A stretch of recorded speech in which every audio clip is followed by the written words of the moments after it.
All right.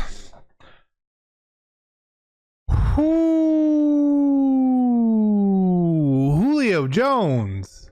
All right, all right. I got to assume he didn't know he was on the air, right? Well, that's we got to assume he doesn't know it wasn't on the air. If you guys missed it, on Undisputed this morning, Shannon called Julio. I love watching Undisputed, so I can't even be upset. And he asked Julio if he wanted to be Atlanta. He said, "I'm out of there." Now I can't believe Julio, who is like not the outgoing. Hey, that's not him to say something like that publicly, right? Privately, I'm sure everyone they say their thing, they whatever.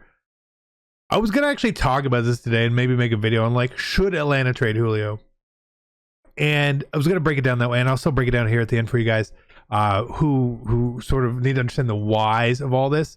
Now, Julio saying that is a really really bad thing for Atlanta. For Atlanta, not for anyone else, not even for Julio, maybe for Shannon, but not for Julio, because if there's the idea that Julio knows he doesn't want to play here, other teams know he doesn't want to play here, then Atlanta's not going to be able to get as much back for him at all, right? One of the problems with trading for Julio is his contract. Now, what I would imagine would happen for him or some of these other teams is they're going to have to rework his contract because there's only, I believe, 8 teams who could actually take in his contract currently. And again, that's going to put them in a really bad cap situation. So they'd have to redo it. So I assume that whoever trades for him is probably going to restructure his contract just a little bit as well. Once they get him and do all that. But this is really painful. And like as a Falcons fan, it hurts hearing him say it. It hurts more hearing him say it than it hurts when the trade would have happened. Because I feel like he was probably going to be traded.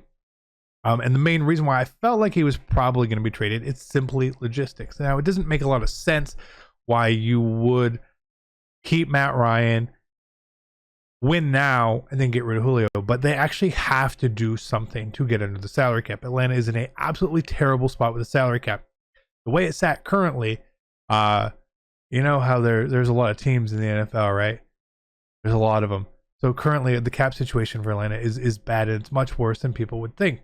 Because we, at this point, have the 5th, 11th, and 17th highest salary cap numbers out of the league for players. We have 3 of the top 17 highest cap numbers for a team that is not quite there. And then it's a real drastic drop-off down to Jake Matthews, Dante Fowler, and such. So much of the cap has gone towards our best players. And as you look around throughout the league to find out how some of these really, really good teams have managed the salary cap, it's not that way. A lot of these up-and-coming teams, one of the biggest advantages that teams have and can work around is with younger quarterbacks. Older quarterbacks may be better overall players. Look at Brady, right? Even Rodgers. But those years make big contracts, and it's hurtful. Even with the Chiefs signing Mahomes to that massive deal. We saw the deal. It was $500 million. He's not getting paid that right now. That was added on. He's still super cheap, which is why the Chiefs can still do a lot of stuff. So it makes a lot of sense. We look at a team like Miami, who has Tua, and there's questions about Tua, but their cap situation is phenomenal. Phenomenal. So much so that they created a bunch of dead cap to eat this year by releasing someone like Kyle Van Noy because they could. Because they don't have a lot of those big contracts. They've got Byron Jones and Xavier Howard at 1 and 2. So Atlanta had to do something. It was either going to be trade Julio after June 1st or restructure Grady Jarrett's deal. Now, Julio's saying this and all this, it still does not mean Julio is gone. I feel like it's going to happen, but it doesn't mean that it has happened yet or will happen. There's still that odd chance that something else changes here. But the Atlanta has to do something here. I don't want to see it go. No team wants their star player or your favorite player to switch teams, but it does indeed happen. And for me personally, I just don't want to see it happen.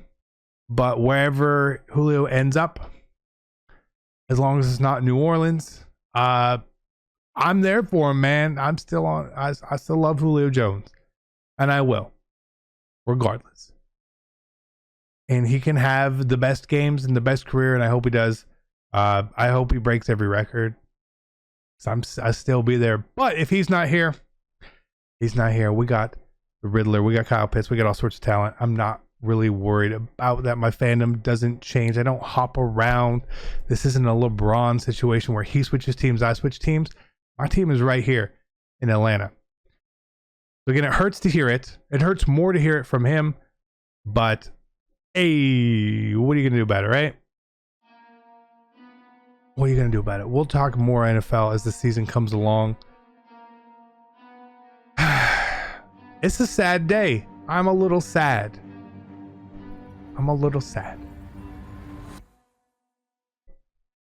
Oh, well.